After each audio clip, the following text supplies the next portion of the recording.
She's not waiting by the window. She's not checking her phone for messages that never come.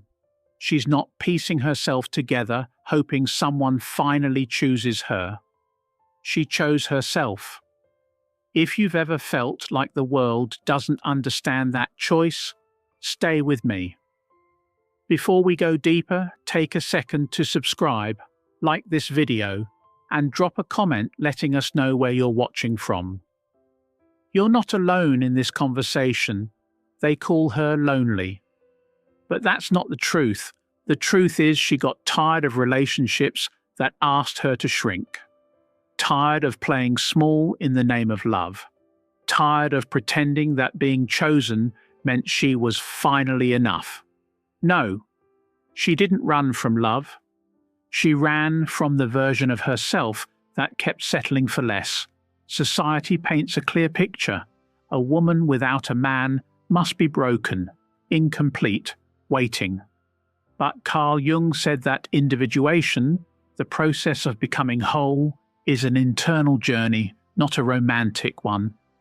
And she's walking that path, not because she gave up, but because she woke up. She doesn't crave attention anymore. She craves alignment. She doesn't chase potential. She honors her peace. And in a world that tells her to be desirable, she's choosing to be whole. People whisper about her like she's missing something. They don't realize she found something they haven't even started looking for. She stopped explaining herself the day she realized most people only listen to respond, not to understand. They didn't want to know her. They wanted to fix her. But she wasn't broken. She was evolving. Solitude didn't scare her. It sobered her. Because silence has a way of stripping the noise, the distractions, the illusions of love dressed up as need. Carl Jung once said, "Your vision will become clear only when you can look into your own heart." She did. And what she found wasn't emptiness. It was a woman she had abandoned trying to be everything for everyone else. She faced herself in the quiet, the version of her that gave too much, the version that loved people who fed on her softness but never stayed long enough to understand her depth. This kind of solitude isn't running away, it's walking inward. It's sitting with the parts of herself she used to run from. The child who craved approval, the woman who thought love meant self-sacrifice, the soul who whispered no more before she was brave enough to say it out loud. Alone, she remembered what it meant to listen to her own voice, before it was edited for comfort, approval, or applause. And while the world tells her she needs someone to feel complete, she's realized something more dangerous. She doesn't. She doesn't wait for someone to validate her beauty. She doesn't dim her power to make others feel comfortable. She isn't bitter, she's becoming.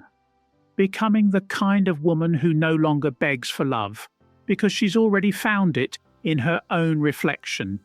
In solitude, she didn't lose anything. She reclaimed everything. She threatens people. And she knows it, not because she's loud, not because she's angry, but because she walks through the world without needing anyone to complete her. Her presence disrupts the narrative.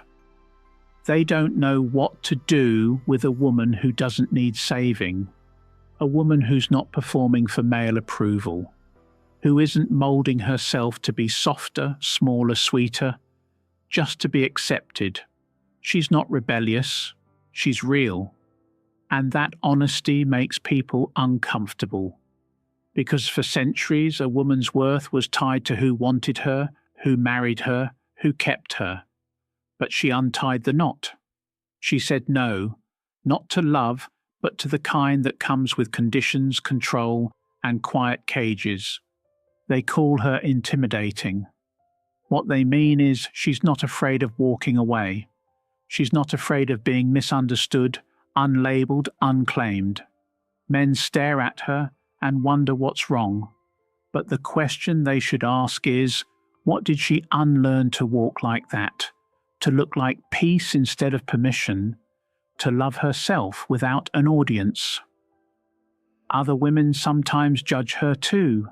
They whisper that she's too much or too distant because her choices reflect a courage they were taught to suppress. But she doesn't apologize for the life she's created, a life not built around waiting, pleasing, or proving. She doesn't flirt with attention. She doesn't beg to be chosen. She doesn't bend to make people stay.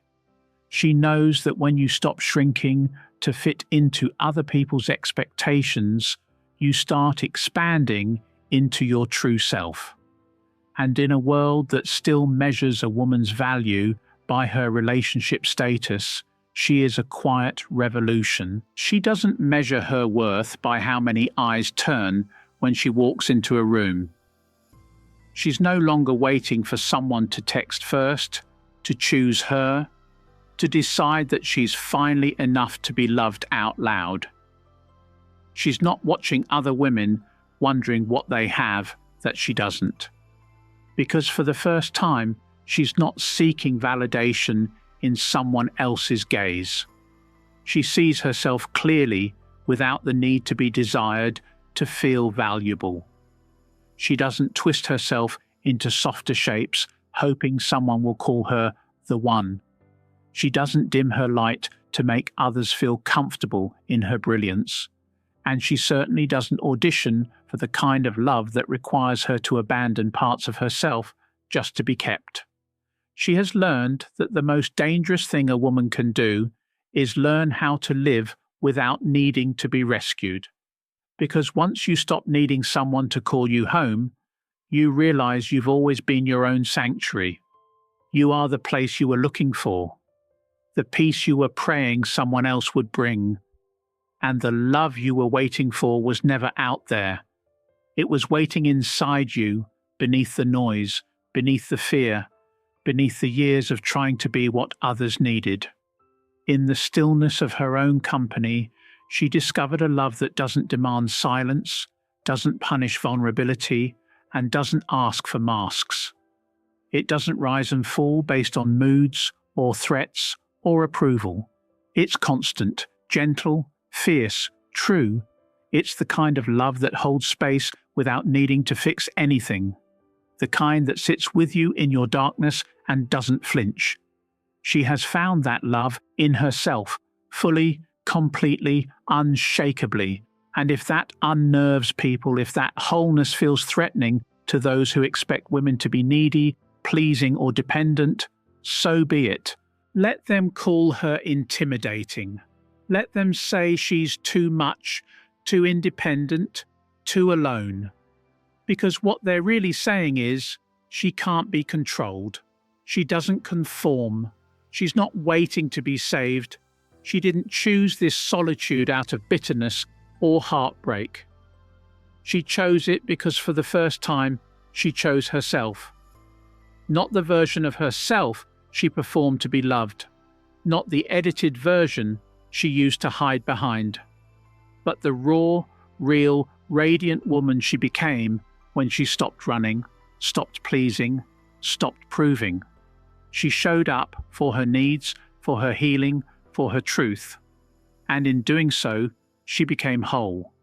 Not perfect, not unbreakable, but whole in the way that only someone who has faced their shadows can be. She is no longer apologizing for her solitude. She wears it like armor and like silk, both strong and soft. She is alone, yes, but she is not lonely. She is free, free from the hunger of approval, free from the need to be seen to feel real, free from chasing love that always came with conditions. She is her own beginning, her own answer, her own safe place, and that is the kind of woman the world doesn't quite know what to do with.